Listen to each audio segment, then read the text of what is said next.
Salut les amis Gémeaux et bienvenue dans votre guidance sentimentale pour le mois de novembre 2021. J'espère que vous allez bien tous et toutes.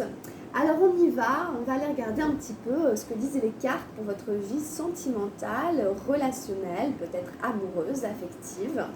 Alors on y va, donc vous êtes ici et l'autre personne elle est là. Si jamais vous vous reconnaissez ici, ça peut arriver, l'autre personne elle sera là, ça ne change rien à la description des cartes.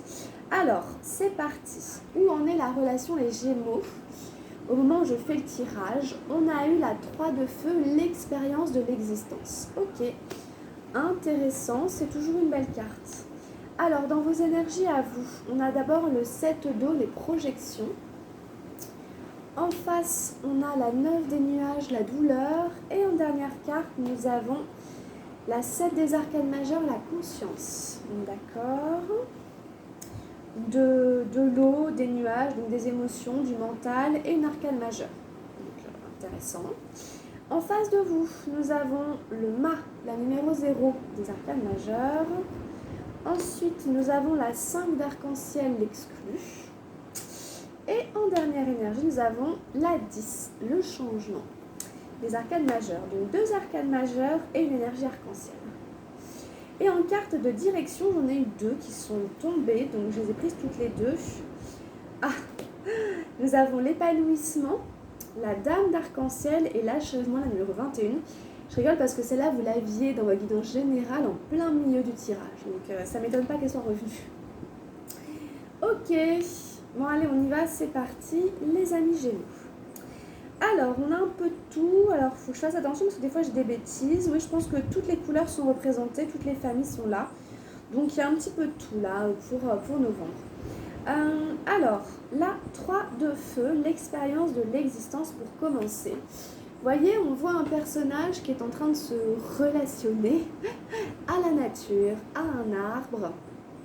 C'est une carte qui pour moi parle beaucoup de sensibilité, du ressenti. C'est une carte qui invite à se connecter à la terre-mère, nature, Gaïa. Comme son nom l'indique, c'est l'expérience de l'existence. Donc pour moi, il faut prendre cette aventure, cette relation comme une expérience. Une expérience qui peut vous aider à développer un peu mieux vos sens, à mieux vous connaître, à mieux connaître le rapport à l'autre, à tirer des leçons en fait de ce que vous vivez en fait avec la personne que vous avez rencontrée. Peu importe que ce soit l'homme ou la femme de votre vie, c'est pas vraiment le sujet. Ici vraiment c'est plutôt l'idée d'en faire quelque chose de positif de cette expérience pour vous. Vous voyez cette énergie ici qui se fluidifie complètement et en fait l'arbre on dirait qu'il enlace complètement le personnage qui vient lui rendre visite et en fait il y a de l'amour dans cette carte, les couleurs se mélangent, se fondent, s'interpénètrent je pourrais dire et donc en fait le rouge, le jaune etc. On voit plus très bien quelle énergie appartient à qui. Donc il y a des choses comme ça, le fait de goûter, le fait d'échanger, le fait d'apprendre à connaître, à se connaître. Voilà, donc vous verrez comment ça vous parle, où est-ce que ça se situe par rapport à la relation. Mais en tout cas, c'est une très jolie carte. S'il n'y a pas forcément de partenaire, quelqu'un dans votre vie, je pense qu'on vous invite à vous rapprocher de la nature. On vous invite à vous rapprocher des éléments naturels, des animaux, des végétaux, de l'eau, etc. Et puis d'essayer d'avoir un feeling avec ces éléments-là, d'essayer de ressentir ce que ça vous fait, leur présence, leur contact. Peut-être essayer d'enlacer un arbre et de voir ce que vous ressentez au niveau de votre corps. Peut-être essayer des choses comme ça pour tirer des expériences du vivant de manière générale. Donc il y a des notions très énergétiques dans cette carte aussi. Qu'est-ce que la présence de l'autre crée en moi au niveau énergétique? Est-ce que cette personne me vide de mon énergie? Est-ce que cette personne me remplit de quelque chose? Est-ce que ça m'apporte quelque chose, etc. Vous voyez, au niveau subtil, au niveau de cet échange-là. Donc il y a des choses ici très intéressantes quand même avec cette carte. Alors on y va, on continue. Donc première énergie. Alors donc vous dans votre tirage, vous semblez être en train de traverser quelque chose de pas évident dans votre vie de couple si vous êtes en couple, ou en tout cas dans votre relationnel et affectif. Parce qu'on a des cartes pas forcément marrantes. La 7 d'eau déjà, les projections, donc on est dans les émotions. En fait, ça touche les émotions, cette carte, mais ça se passe quand même pas mal pour moi dans l'inconscient. En même temps, le corps, c'est l'inconscient. Les émotions, elles sont dans le corps. Ça touche l'inconscient parce qu'en fait, on voit deux personnages, vous voyez, qui se font face. On a l'impression qu'ils se disputent un peu, ils s'affrontent. Hein, se faire face à face, c'est un peu comme un affrontement, comme un défi. Et puis on a leur double là, hein. Ils ont comme le reflet d'eux-mêmes en transparence qui représente leur inconscient, ou leur subconscient, etc. Donc vous voyez, et en fait c'est comme s'ils étaient agis, comme s'ils étaient pris sous l'emprise de cette espèce de forme-là qui est leur inconscient, etc. Et ils ne se rendent même pas compte de ça. Et en fait, ils s'affrontent parce qu'ils se font miroir, leur inconscient, leurs blessures inconscientes se font reflet. Et donc en fait ça ne peut pas fonctionner dans le cadre de la communication et donc du coup ça peut créer des conflits. Donc peut-être que vous êtes en train de traverser une zone de turbulence avec votre conjoint, votre partenaire, où vous disputez et vous ne comprenez pas pourquoi, et puis en plus à la fin on s'en veut parce que on n'a pas envie de vivre ça, on a plutôt envie d'être dans de l'amour, etc.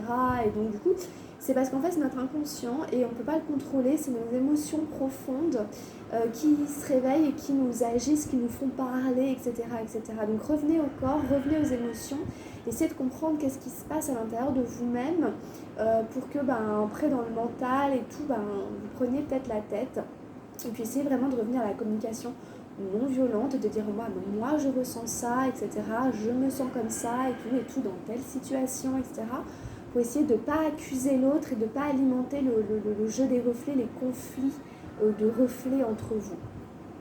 Donc bon, c'est pas marrant, hein, forcément, c'est pas forcément une carte facile. En tout cas, toujours considérer que l'autre est mon miroir et mon reflet. Et ce que je ne supporte pas chez l'autre, il y a quelque chose en moi aussi qui le renvoie, qui le rejette. Sinon, ça ne m'atteindrait pas. Donc allez voir aussi peut-être en vous ce qu'il faut guérir ou pour plus que ça, que ça réagisse à l'intérieur de vous. Donc attention au jeu des miroirs ici, dans lequel on est pris inconsciemment et qui manipule en plus du coup la relation, qui domine la relation, Ouais. En face, on a la douleur. Donc je pense que ça vous fait beaucoup de peine, comme je disais. C'est-à-dire que ces disputes, ces relations conflictuelles vous attristent énormément. La 9 des nuages, on a un personnage qui semble presque en train de pleurer, accablé et vraiment triste. Il n'y a pas beaucoup de couleurs gaies. Donc on peut avoir mal, hein, je pense que c'est peut-être plus en effet émotionnel et tout ça. Peut-être on s'en va pleurer dans son coin, mais en tout cas, la 9, il faut aussi se dire que bon, progressivement, ça va vers un 10 et tout, c'est un peu la fin peut-être aussi progressivement, c'est des restes. Ça va pas durer non plus, normalement ça devrait pas non plus durer encore des mois et des mois et des mois cette histoire. Hein, vous n'allez pas rester dans cet état de tension avec cette 7 et puis de difficulté pendant des années encore, parce qu'en plus derrière on a la conscience. Donc vous allez faire le travail pour essayer de comprendre ce qui se passe, pour sortir de cet état de tristesse, de peine et de douleur, quoi. Vous n'allez pas rester là-dedans. La conscience arrive derrière, donc encore une fois, on retrouve l'inconscient et le conscient dans cette carte, avec l'ombre qui est derrière. Ça nous rappelle vraiment les doubles visages ici. C'est ça comme ça, hein, avec celui qui est un peu transparent, qui pourrait être le transparent qui est derrière, qui pour moi serait comme l'inconscient.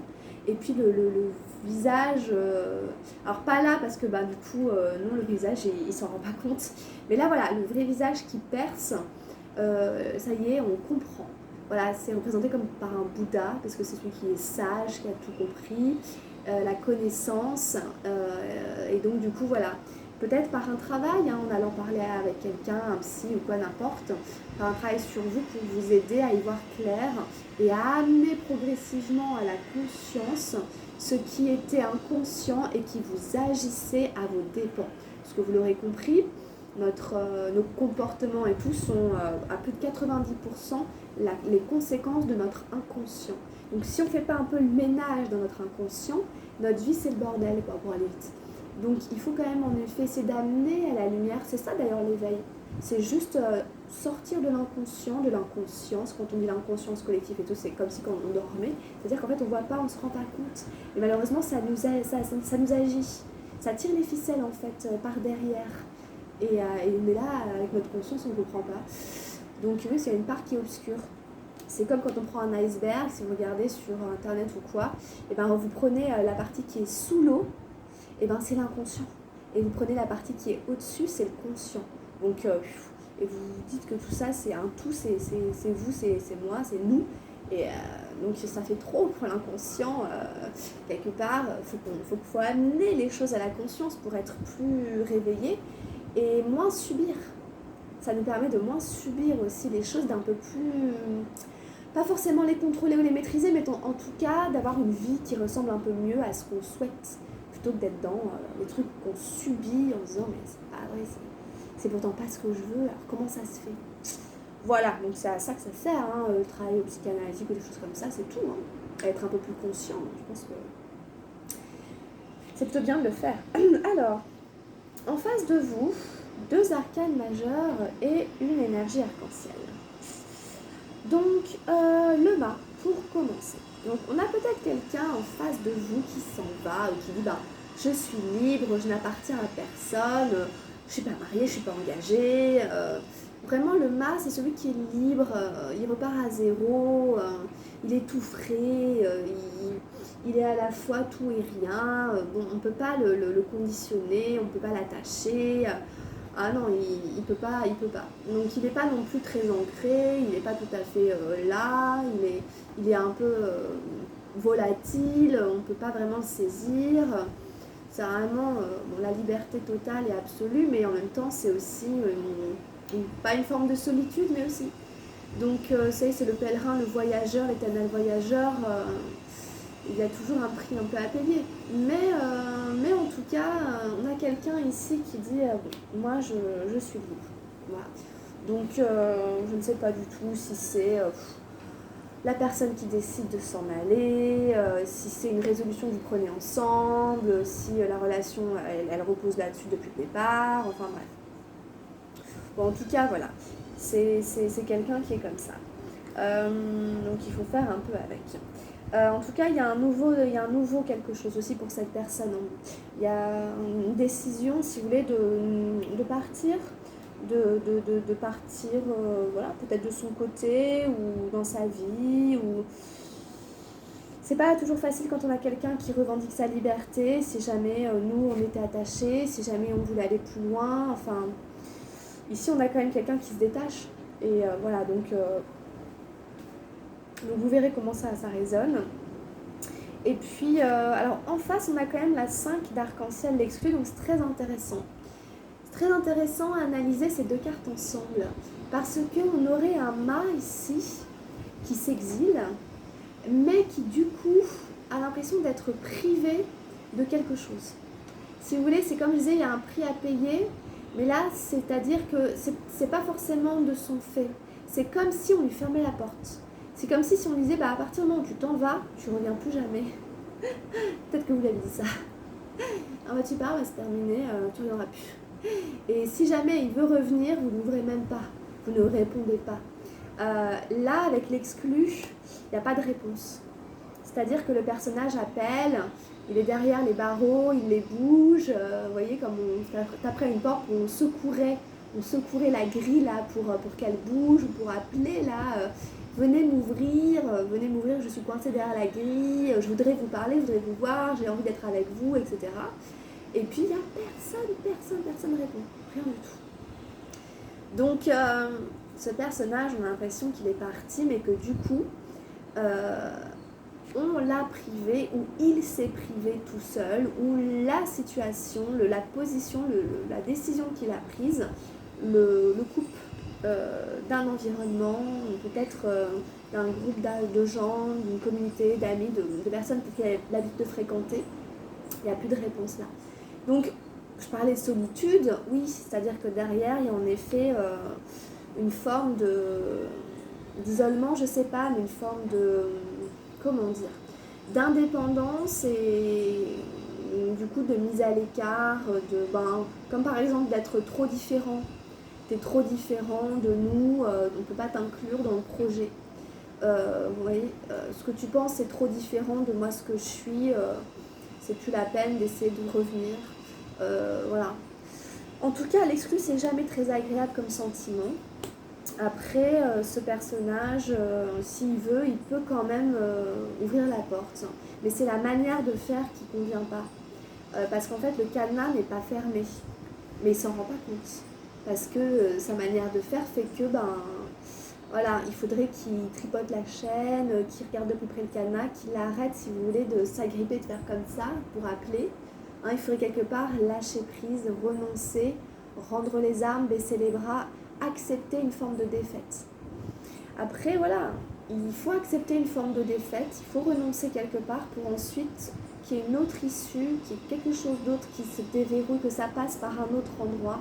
Et ça ne passera pas par la volonté du mât, ça ne marchera pas de cette manière-là. On a le changement qui arrive ici, donc ça, intéressant. Donc en fait, ça c'est les cycles, les saisons, de manière symbolique dans l'univers, mais ça veut plutôt dire qu'en fait tous, nous sommes aussi nous-mêmes soumis à des cycles de notre vie, comme vous aviez d'ailleurs à la fin l'achèvement. Vous voyez, toutes ces cartes de cycles, elles sont vraiment présentes dans votre tirage. Donc du coup, on passe de la 0 à la 10, donc il y a quand même, la fin d'un chapitre, je sais pas, peut-être quand même, hein, avec la numéro 21 ici, il y a quand même une espèce de page qui se tourne. Ça ne veut pas dire que c'est forcément fini définitivement avec quelqu'un. En tout cas, voilà, il y a une manière de fonctionner, d'un schéma, quelque chose, une époque de la vie amoureuse ou relationnelle, affective et tout qui change, qui se transforme, qui s'éteint pour qu'il y en ait une autre qui démarre derrière. Hein. Après la fin d'un chapitre, il y en a toujours un autre qui s'écrit derrière, quoi. Donc c'est un éternel recommencement. Et quelque part, cette roue de fortune, ici, elle nous parle de ça. Il y a un éternel renouveau, une éternelle transformation. Hein, rien ne se perd, tout se transforme. Donc en fait, quelle que soit la direction que va prendre le mât, elle va l'emmener sur une nouvelle étape aussi de sa vie. Alors je ne sais pas, peut-être il faudra accepter ça. Et puis renoncer, et puis partir sur une autre voie, sur un autre destin. En tout cas, il y a la roue du changement ici, donc c'est quand même assez vite. Hein. C'est assez clair. Donc vous, la numéro 21, hein, c'est la fin d'un chapitre pour vous deux, là, ou en tout cas dans la vie relationnelle, de manière générale. C'est terminé de fonctionner comme on fonctionnait avant. Vous avez pris conscience de certaines choses, peut-être vous avez fait un travail sur vous, etc., pour que les choses soient différentes, justement. Et puis, ça va être le cas. Donc là, vous bouclez une boucle, ce cycle-là est terminé, et vous allez écrire un autre chapitre, une autre histoire dans votre vie. Mais vous allez vers un épanouissement. Donc c'est que du plus, c'est que du mieux. Hein. Vraiment, c'est une magnifique carte, hein, celle-ci. En plus, pour moi, c'est l'amour parce que c'est Vénus. Elle a le signe de Vénus autour du cou, sur son collier. Donc c'est que vous soyez un homme ou une femme, ça représente simplement le fait d'être bien dans sa tête, bien dans son corps, et du coup de rayonner une certaine lumière, d'avoir un certain charisme que les autres voient un peu en mode « Waouh, cette personne a l'air intéressante, a l'air attirante, parce qu'elle est bien dans sa vie. Hein, » Donc l'épanouissement, c'est dans tous les domaines de sa vie. Donc là, je suis bien dans ma vie relationnelle, je me sens épanouie dans mes relations, je suis épanouie avec les gens que je fréquente. Tout ça, c'est rétabli et je peux épouser cette énergie de la reine d'arc-en-ciel qui est l'épanouissement, et le roi d'arc-en-ciel, c'est l'abondance. Donc c'est des super bonnes cartes, surtout dans la vie sentimentale, affective. Voilà quoi, l'amour, on est bien, on est épanoui, tout ça. Donc ça s'annonce quand même intéressant. Hein, ça, quand même en carte de direction, c'est quand même pas mal du tout. Et donc je vous rappelle que vous aviez l'achèvement de manière générale dans la carte là, dans votre guidance générale en plein milieu. Donc c'est l'énergie générale de votre guidance générale. Donc c'est pas étonnant, hein, en effet, hein, il y a vraiment ces histoires de cycle assez fortement. Alors, je suis curieuse d'aller voir avec Gaïa ce que j'ai pioché pour vous les Gémeaux. Alors, qu'est-ce qu'elle nous a fait? Ascension, liberté, le mot liberté revient, solution, clarté. Ok. Donc, comme je disais dans votre bilan général, il y avait une espèce de grandissez. Vous grandissez dans votre karma, dans votre chemin d'âme, et donc là, vous continuez à ascensionner. Donc pour moi, il y a beaucoup de liens. Allez voir le guidon général, hein, vous verrez, vous ferez des recoupements. Alors, clarté, on y va plus clair. Solution, c'est aussi la sortie justement de cet inconscient qu'on avait là, on ne voyait rien, on était en brouillard, on ne comprenait pas. Ça se clarifie, ça se solutionne. C'est bien. La colombe blanche représentée sur cette carte survole la Terre et observe les choses d'une plus haute perspective. Elle vous suggère de faire de même. Vous ne pouvez pas vous élever physiquement, mais vous pouvez vous détacher en esprit de la situation présente. Peu importe ce qu'il se passe, cessez d'y penser. Vous êtes trop près pour pouvoir voir les choses clairement. Il existe une solution simple et elle vous apparaîtra quand vous lâcherez prise. Cessez de vous focaliser pendant un moment, ramenez votre conscience à l'intérieur de vous-même et fermez les yeux. Détendez-vous, méditez, renoncez. Lâchez prise.